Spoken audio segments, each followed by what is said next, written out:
नाजरीन, जयपुर से चंद किलोमीटर के फासले पर बाबा बुरहानुद्दीन चिश्ती रहमतुल्लाह अलैह की दरगाह है। बाबा बुरहानुद्दीन चिश्ती की यह दरगाह हिंदुस्तान में हिंदू मुस्लिम इत्तेहाद की एक निशानी है।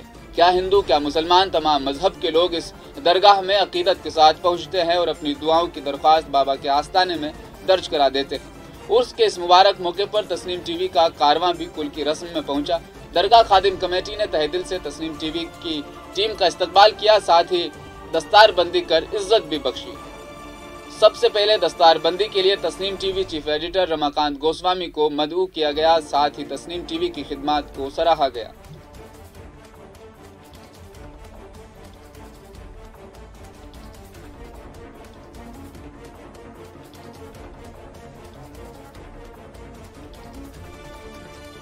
फिलहाल खबरों में इतना ही। मुझे दीजिए इजाजत। आप देखते रहिए तस्नीम टीवी। अपना ख्याल रखिएगा। अल्लाह हाफिज।